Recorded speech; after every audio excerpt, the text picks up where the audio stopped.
આ દિવસોમાં આપણે જેની અગત્યની જરૂરિયાત છે તે તો 50માના અનુભવની, પવિત્ર આત્માના ઉત્તરાયણની, ભરપૂરીપણાની, અને એની આપણે આ દિવસોમાં તાતી જરૂરિયાત છે.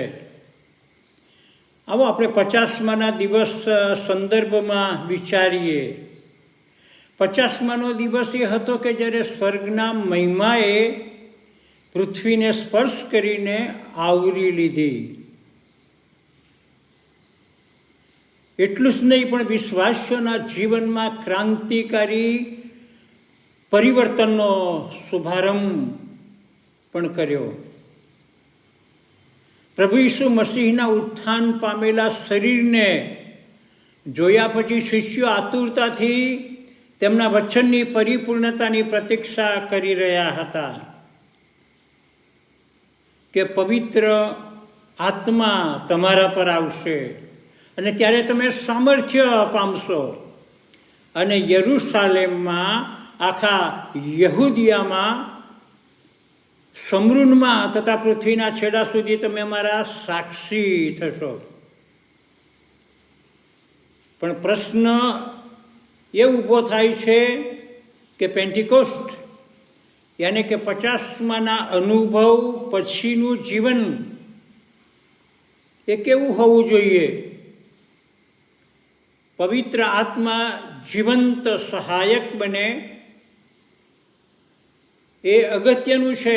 પવિત્ર આત્મા કોઈ કલ્પિત શક્તિ નથી, પરંતુ જીવન વાસ્તવિક અને પવિત્ર મદદ કરતા છે.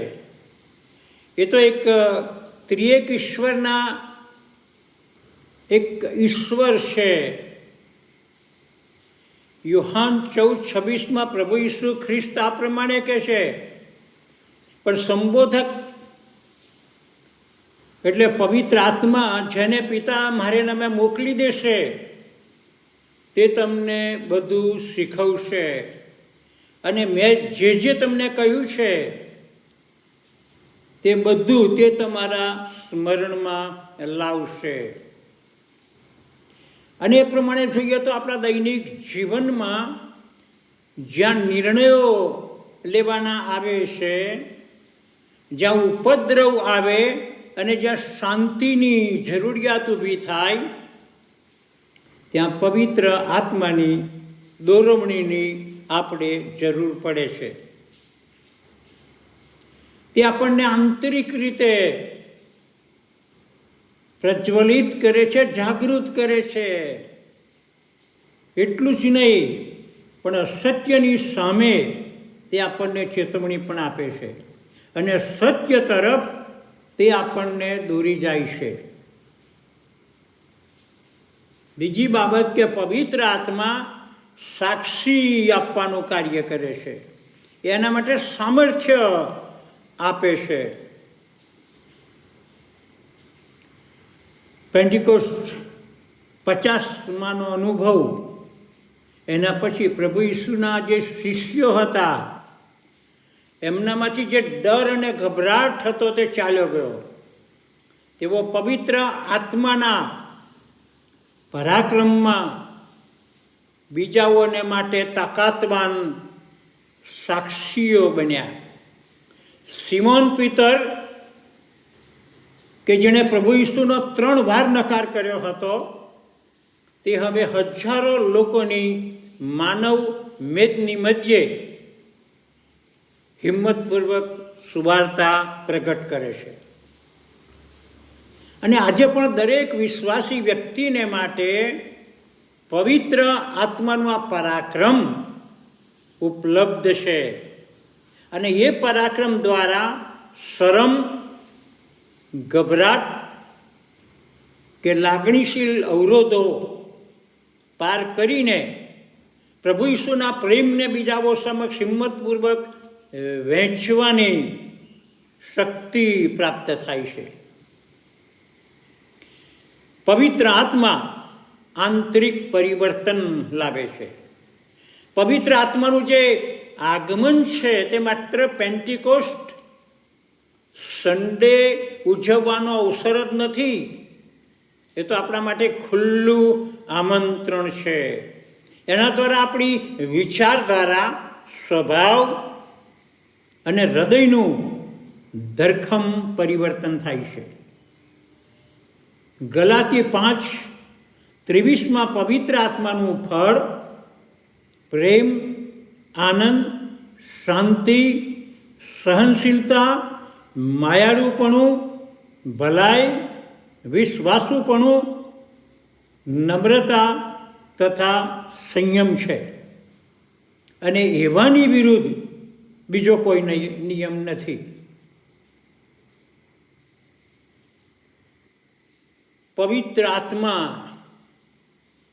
જે બીજું જે કાર્ય કરે છે તે તો દરરોજના જીવનમાં તાજગીના અનુભવમાં દોરી જાય છે, તાજગી પમાડે છે.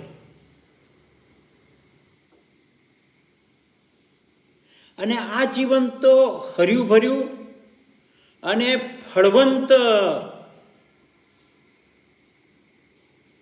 જીવન છે,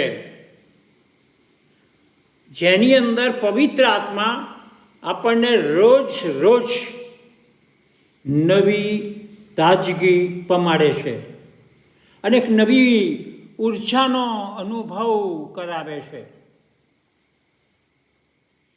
અને એના દ્વારા આપણે જે દૈનિક પ્રાર્થનાઓ છે એમાં આપણી દૈનિક પ્રાર્થનાઓમાં તાજગી, ઈશ્વરના વચનોના અભ્યાસ અને મનનમાં પણ નવા ઉલ્લાસનો અનુભવ થાય છે. ટૂંકમાં પેન્ટિકોસ્ટ પછીનું જે જીવન છે તે જાગૃતિના આત્મા સાથેનું નવું જીવન છે. પવિત્ર આત્મા એના મારફતે સેવા કાર્યનો વ્યાપ અથવા વિસ્તરણ વ્યાપે છે. આપણે આગળ જોઈ ગયા તે પ્રમાણે પવિત્ર આત્મા આપણી સાક્ષી અને સેવા કાર્યનો વ્યાપ વધારે છે. તે આપણને આપણા આલિશાન ઘરોની જે સુખ સાહેબી છે, કમ્ફર્ટ ઝોન છે, એવા વિસ્તારોમાંથી અને મંડળીની 4 દિવાલોમાંથી બહાર લાવે છે, એની મર્યાદાઓમાંથી બહાર લાવે છે. તે આપણને આપણા મિત્રો, પડોશીઓ, આપણા કાર્યસ્થળો અને અનેકવિધ માનવ વસાહતો મધ્યે દોરી જાય છે. 50માનો જે અનુભવ છે તે આપણને ઈશ્વરના મહિમાવંત પ્રકાશ સામે અંધારી આલમમાં અને નાશમાં જતા લોકો મધ્યે ભારે બોજ અને અનુકંપા આપે છે અને હિંમતપૂર્વક લોકોની પાસે એ પવિત્ર આત્મા આપણને લઈ જાય છે.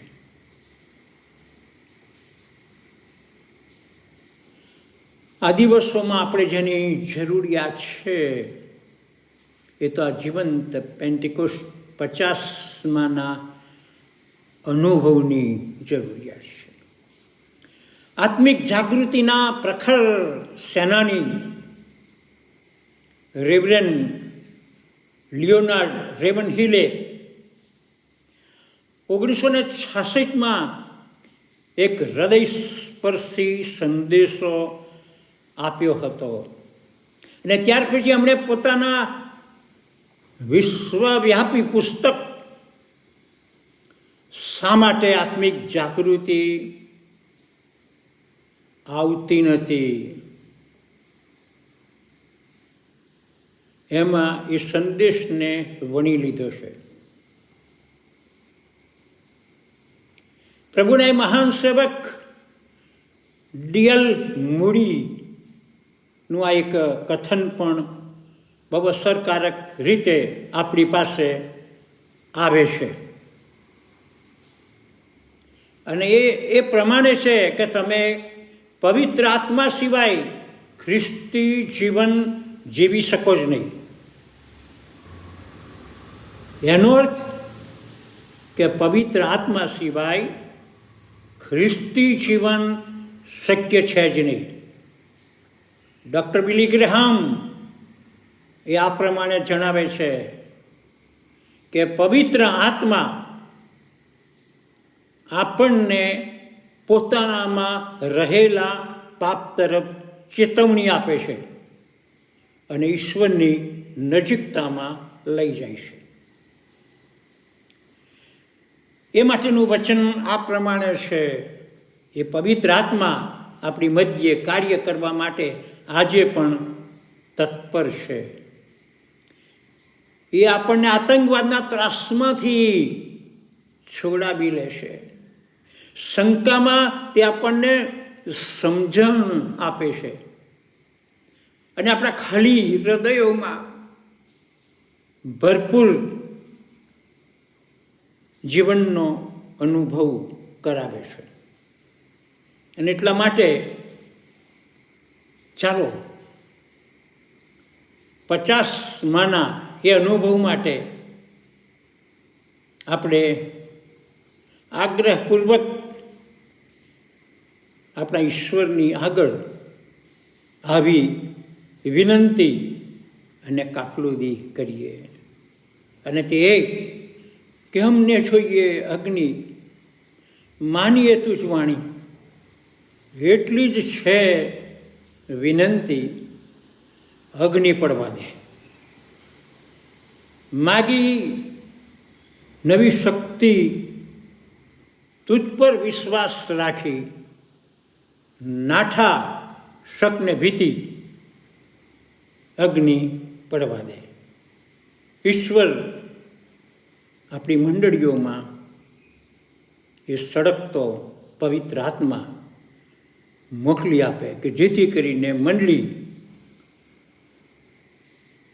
આત્મિક રીતે બળબડ સળગે. જે અશુદ્ધ છે, જે ગંદવાળ છે, જે નકામું છે, જે પાપમય છે,